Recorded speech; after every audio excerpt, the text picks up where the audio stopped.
Unscripted here on Idea Television. Unscripted, just like the name, this is a show where we tell you not just how it happened, not just what happened, we don't just give you the story, we don't just sit down and talk, we ask questions, we ask a lot of questions, we say what's on our mind. And we say it as it is. We just give it to you. I mean, like we said last time, as it hot, as it cook. I mean, what Nigerians are saying a lot of things right now. And the kind of conversation we have today is the one that is already circulating everywhere. Everybody's already talking about it, on WhatsApp, on X. I mean, it's causing traffic everywhere, even in people's homes. But there's a debate going on right now with our topic today. But then, my name is Cynthia Bassi, and this is how I welcome you to Idea Unscripted. But I am not alone. I am with the one and only. I said the last time we were on the show together, I said I was going to look for a nickname for you, but then I've not figured that out. Maybe next year. next year. Okay. How are you doing, Gladys? I'm fine. Yeah, good to be on the show with you again. Yeah. How is everything? What's cooking? What's popping? Everything is cooking. Today's topic. Interesting. Okay, we'll go on a quick break now. We'll be back to tell you what we have in store for you today. And IBM, and the market could reach $64.98 billion by 2030.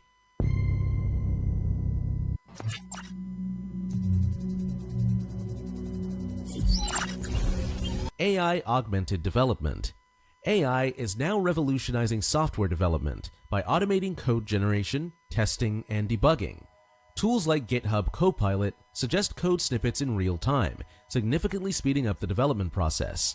However, developers need to remain cautious, as over-reliance on AI tools could introduce security vulnerabilities. As companies push for faster software delivery, AI augmented development is becoming essential for maintaining competitiveness.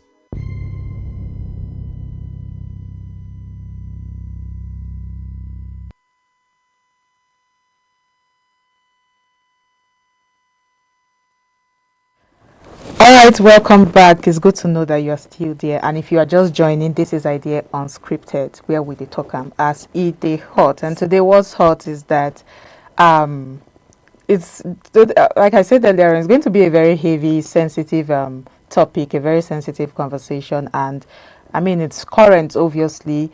A UK-based Nigerian, and he's identified as Alabi. Everybody knows him. Not everybody knows him, but most people may know him. He's Lawrence, that's his name, and then his wife, Lady Omatara. People know them. They do skits. I think they do content. Let's just call it content, social media content. So they are both content creators. They're both content creators, and they are married. And I think they were in Nigeria before they recently moved to the UK. And Alabi has reportedly come out. He has arrested an ex-user who has he arrested the ex-user in Lagos, and this person has repeatedly mocked his wife online, specifically targeting her fertility and calling her barren. You can imagine. And the suspect was detained on December 18, 2025 after former police petition. And the video is circulating online, showing the man at the station visibly distressed. He was begging. I think he was lying on the floor. And since then, social media has been split right down the middle. Some people are here, some people are here. And we are asking so many questions. So today on Idea Unscripted, we are asking, where do we draw the line when it comes to, where do we draw the line between free speech and cyber abuse? And should online words carry, offline consequences? So we are asking these questions and more, especially because some people are saying the way he's handling the issue is not right. It's more like an abuse. And some are on the other hand are saying this one got what he deserved. Exactly. So let's see the video and get a better context of what we are talking about. You know, I'm a wicked man. No, this guy, But don't know me. You want to play, you want challenge You know me. You know, You're not comfortable sitting. I want you to sit. I don't want you to kneel, man. Sit down. Sit down, fam. Fam, sit. They asked you to sit. Don't. Just go and sit down. Don't worry. I kidnap one of them, but I just they laugh all of them. Cause if I kidnap one of them, you no go ever see them again. Their mama Video. I mean, I just want to start with the basics here, because this one, if we look at it very well, it doesn't just come out as the usual Twitter, that's X joke. It's not, because reports are coming out that people have been commenting, people have been saying that the guy has repeatedly, cursed his wife, harassed her, and he's targeting deeply personal issues. Infertility, we know in this part of the world that we are in Africa, in Nigeria, is not something you can see the AI videos they are creating, pictures that they are creating of them. I mean, altering their pictures and making her look pregnant. I mean, all of these things are touching sensitive parts of their lives. I mean, it's traumatizing. It can be traumatizing if you don't hold yourself, because people will say it's just online talk. But how much of online talk can you take? Online talk that affects your life. Online talk about things that is going on in your life, about your predicament. I mean, how many of us can take being cursed with our predicament, using our predicaments, Gladys? I mean, we're seeing a lot of things here, and when we look at this, we talk about fertility. Fertility is a is a big issue here. It's not just a medical issue.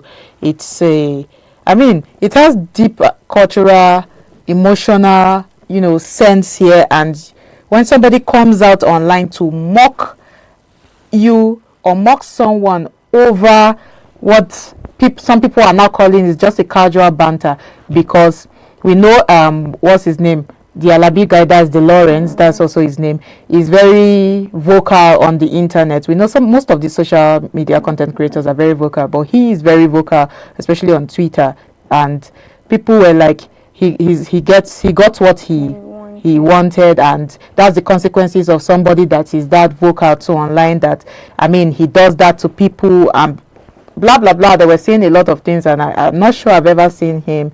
I think Twitter, first of all, is a place where people just go, and it's like a contest for who is more savage. They are trading savagery words, and it's like my own has to be better than this person's own. Sometimes you even comment something that is sensible, something that is useful and that has meaning, and people will still try to build it out of context and just find something around it so people can just laugh and say, oh shade, oh you sabi cook, how do they say it again, you sabi cook, you cooked, this one enter, and all of those things. So I mean, it's a whole lot here, but we're asking so many questions because it's not once, it's not twice, this thing has been done repeatedly. And as you can see, the details matters here. It's not just a random disagreement. If it was as if there was maybe somebody commented something and they were disagreeing over what one of them commented, it's a different case, not a criticism of content. We are talking about, these comments were focused on one thing, consistently calling her barren, and now if you are a Nigerian and you already know that the word alone carries, how will I say it? It carries decades of pain. It carries a whole lot of things. I mean, somebody calls you barren. It's a term. Some people are saying it's a term. It's a word that can be. It's not just a word. Our words holds deep meaning. If it doesn't hold meaning, I mean, how are we using it to communicate and understand ourselves? So it's not just social media. If this is this person's reality, why are you using it against the person? And it depends on the context of usage. How was it used? It wasn't used with the comments that were rolled out. It wasn't used nicely. He was cursing. You have something to say? He used the word harshly. Harshly. assuming he said it in a way, but even if he said it in a way that is not harsh, but he has been embarrassing her, and harassing her before then. So they have to put it to a stop. Exactly. They have to put it to a stop. What right do you have to come, to my, okay, you have every right, social media is a free word, but what right do you have to come and comment on something that affects my life, on something that concerns my life, especially that kind of thing that can trigger a lot of, a lot of trauma, a lot of emotions, sad ones for that matter, a lot of pains. So I feel like it is very, very wrong.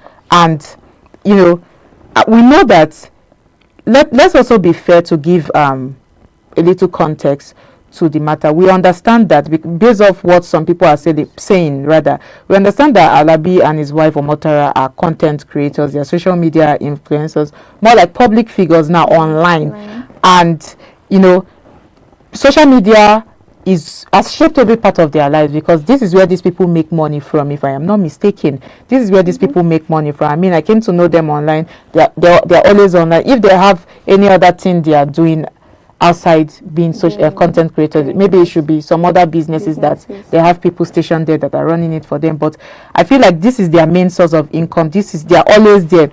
And that's where some people came out to say, if you put your life online, people will talk. What life have they put online that people are talking about? I'm not ready. Let's even take it from another angle. What if I'm not ready to make babies?